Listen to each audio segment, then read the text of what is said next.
All right, so our next texture is called chains. Should remind you of like chains that you would see on a bicycle or chains that you would maybe see on a chainsaw. Okay, how does it start? It starts with a really simple pattern to begin, all right? And it is going in any direction, all right? This one goes diagonal. However, I could have made my first one start here, right? So it just alternates, right? It doesn't have to start in any particular place on the page because these all go in different directions. So it's the same pattern, but in different directions. I don't want a bunch of empty space, so eventually I might put another small one going from here and coming out on this side. So I would start out the same way. I would start with the pattern, but I don't see the whole chain, but it's the same pattern. Circle, square, circle, square, circle, square, circle, square, circle. It just happens to be invisible here because it's going under. So that's the pattern you start with every time. Alrighty, then what you do is between the two, you make this line that alternates joining the top, then join the bottom. Join the top, then guess what? Join the bottom. Notice how I'm not doing the top and the bottom, I'm alternating. Join the two at the top, join the two at the bottom, join the two at the top, join the two at the bottom. Guess what we're going to do now?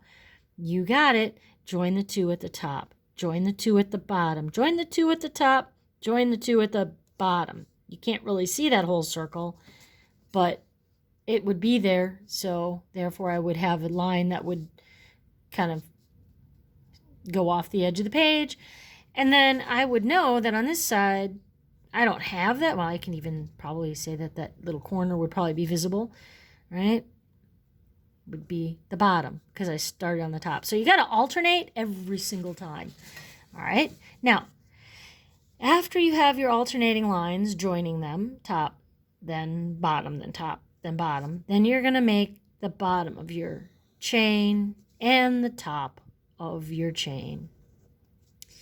All right, the next step has to do with your black squares. So always focus and start on the black square. So I'm going to start on the left bottom, and what I'm going to do is I'm going to make a curve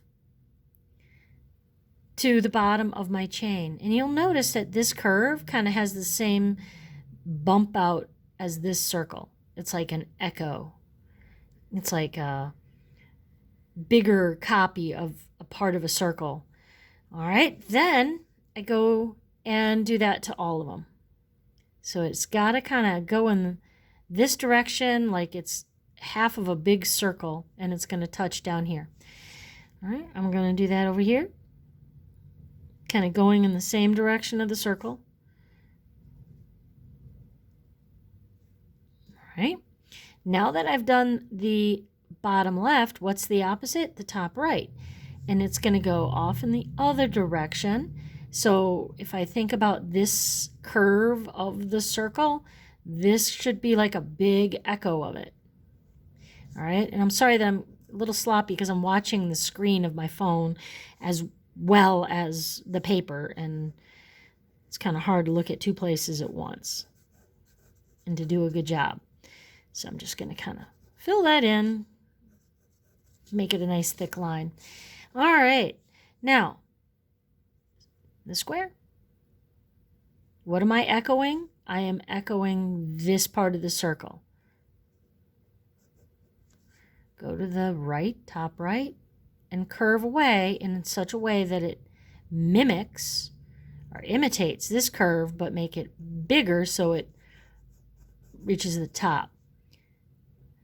Well, you can't really reach the top because it's off the page. All right, now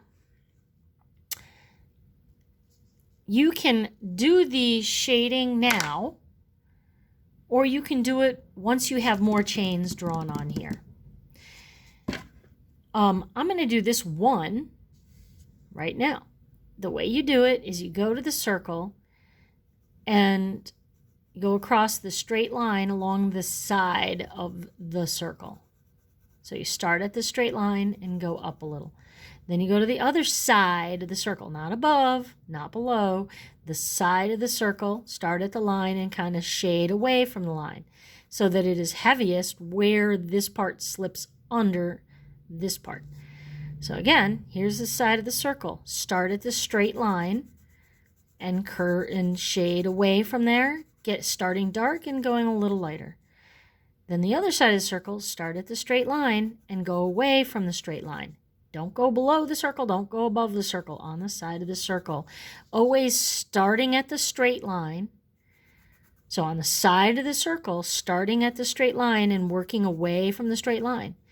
So the side of the circle, there's the side of the circle, start at the straight line and work dark to light, going away from the straight line.